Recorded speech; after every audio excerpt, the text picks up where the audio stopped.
नमस्ते, मैं हूं अभिनय आकाश और प्रभा साक्षी के इस खास कार्यक्रम में एमआरआई में आपका स्वागत है। एक बार फिर से हम आपके सामने मोस्ट रिलायबल इंफॉर्मेशन यानी एमआरआई के साथ मौजूद हैं। अपने इतिहास में हिंदुस्तान ने कई लड़ाइयाँ लड़ी और लगभग हर बार देश को जीत का गौरव मिला, लेकिन एक युद्ध ऐसा था जो दरअसल युद्ध नहीं, छल की दास्तान थी। जब दोस्ती की पीठ पर दगाबाजी का खंजर चलाया जाता है तो उसे 1962 का भारत चीन युद्ध कहते हैं। तब दोस्ती का भरोसा हिंदुस्तान का था और विश्वासघात का खंजर चीन का। उस युद्ध में हार से ज्यादा अपमान का लहू निकला। 1962 के भारत चीन युद्ध को कौन भूल सकता है? 62 की वह तबाही को कौन भूल सकता है जो चीन ने बरपाई, लेकिन उसके साथ ही हिंदुस्तान ने याद रखा एक सबक कि दोबारा 62 जैसी नौबत ही न आए। एक मुल्क यानी हिंदुस्तान, दोस्ती उसने चीनी हुकूमत से की, वहाँ के लोगों से की। चीनी सरकार ने इस भलाई का जवाब बुराई से दिया। 22 अक्टूबर 1962 को प्रधानमंत्री जवाहरलाल नेहरू राष्ट्र के नाम संदेश में छल की वह कहानी सुना रहे थे जिसके वह खुद एक लेखक भी थे, किरदार भी और आखिरकार छल के शिकार भी। साथ ही चला गया था पूरा भारत। महावीर और बुद्ध की शांतिपूर्ण धरती युद्ध भूमि में बदल गई थी। ये आकाशवाणी है। अब आप प्रधानमंत्री का राष्ट्र के नाम संदेश सुनिए। चीनी फौजों ने हमारे ऊपर हमला किया और हमारे मुल्क में घुस आए। उधर पूर्वी सीमा प्रांत जो है नेफा, उसके हमारी सरहद से आए इधर, और उन्होंने हमारे फौजी जो वहां दस्ते थे उन पे हमला किया था। उसके बाद काफी एक बड़ी जंग हुई वहां और चीनियों ने इतनी बड़ी फौज वहां डाली कि उन्होंने हमारे उससे छोटी फौजों को हटा दिया और दबा दिया। 19-20 अक्टूबर 1962, आज से तकरीबन 58 साल पहले जब आधा हिंदुस्तान सो रहा था, उस वक्त विश्वासघात और छल की एक पटकथा लिखी जा रही थी। चीन ने भारत पर सुनियोजित हमला किया। अरुणाचल से लेकर चीन की सेना ने न सिर्फ सीमा रेखा लांघी बल्कि दोस्ती के नाम पर घात भी किया। आज़ादी के बाद भारत जिस देश को अपना सबसे करीबी मान रहा था, उसने ही भारत को युद्ध भूमि में ललकारा था। हिंदी चीनी भाई भाई।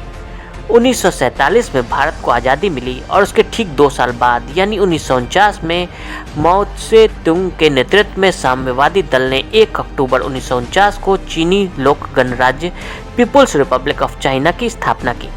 आज़ादी के बाद से ही दोनों देशों में मित्रता वाले संबंध थे।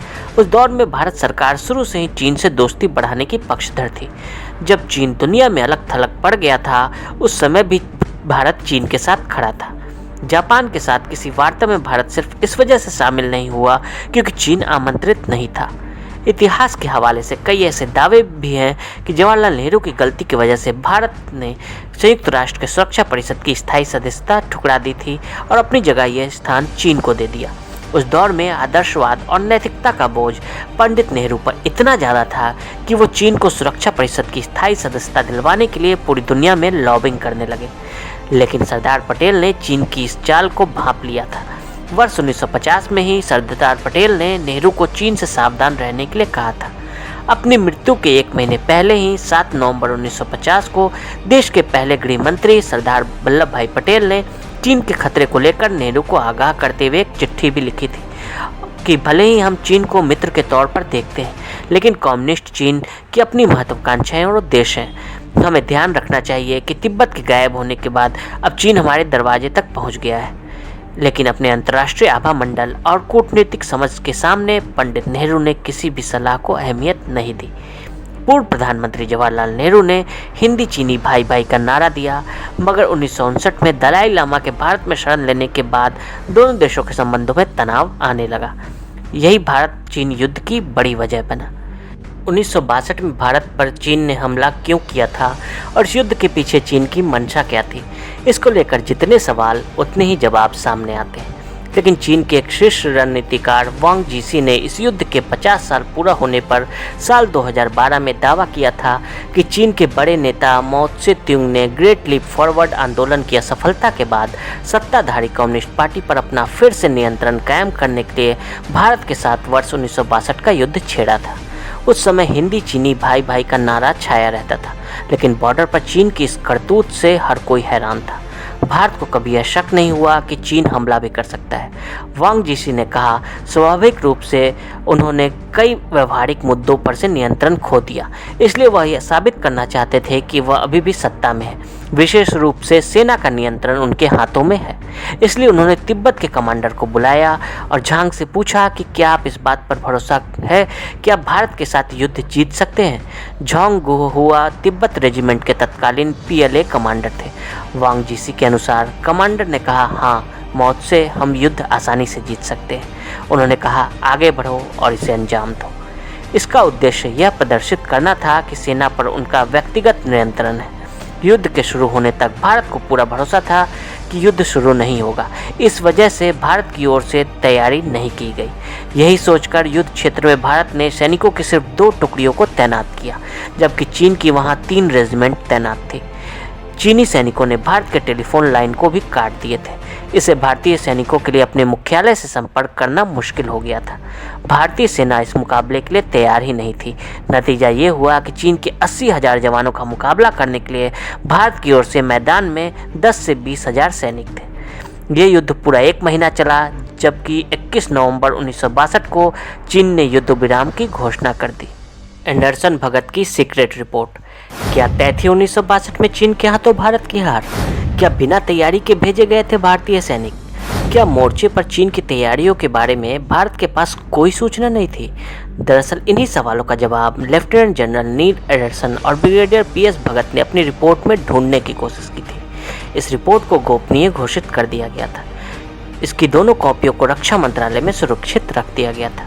लेकिन 1962 के दौर में टाइम के संवाददाता के तौर पर दिल्ली में काम कर रहे मैक्स नेविल ने इस रिपोर्ट के मौजूद होने का दावा किया था। उन्होंने इस रिपोर्ट को ऑनलाइन डाल दिया था। मैक्स नेविल का दावा था कि रिपोर्ट में हार के लिए नेहरू की नीतियां जिम्मेदार थी।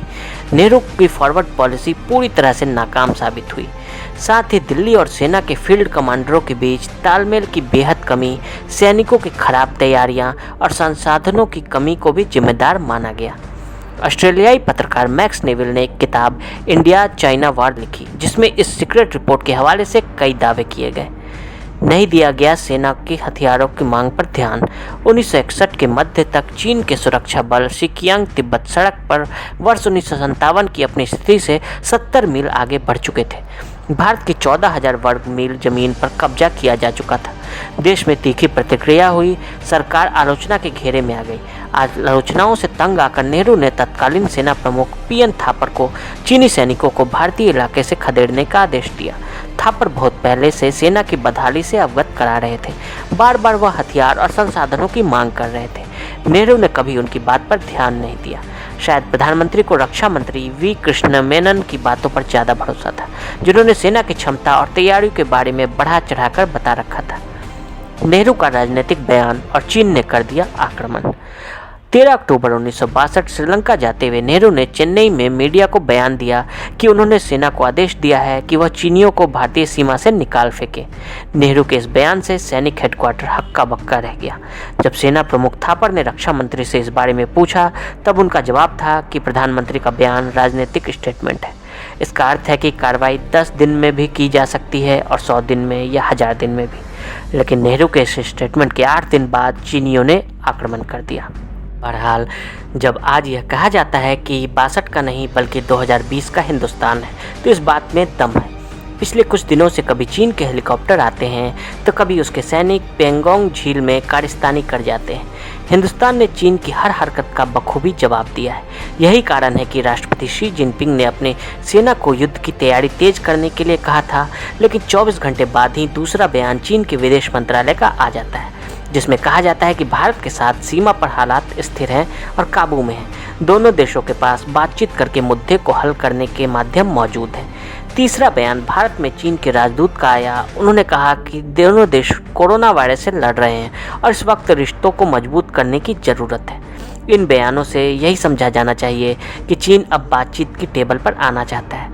पहले वो लद्दाख में अपने सैनिकों की संख्या बढ़ाकर भारत को धमकाना चाहता था और भारत को सड़क बनाने से रोकना चाहता था, लेकिन भारत के सख्त रवैये से चीन को लग गया है कि उसके हथकंडे भारत के सामने नहीं चल पाएंगे। कुल मिलाकर कहें तो चीन को यह अच्छी तरह अंदाज़ा लग गया है कि भारत सामरिक ही नहीं कूटनीतिक मामले में भी चीन पर भारी है, यानी चीन से निपटने के लिए भारत हर मोर्चे पर तैयार है। आज के लिए दे इजाजत और ऐसी रिपोर्ट्स को देखने के लिए प्रभा साक्षी के साथ लगातार बने रहें। वीडियो को देखने के लिए फेसबुक और ट्विटर पर हमें फॉलो करें, यूट्यूब पर प्रभा साक्षी को सब्सक्राइब करें, नोटिफिकेशन के लिए नीचे दिए गए बेल आइकन को दबाएं।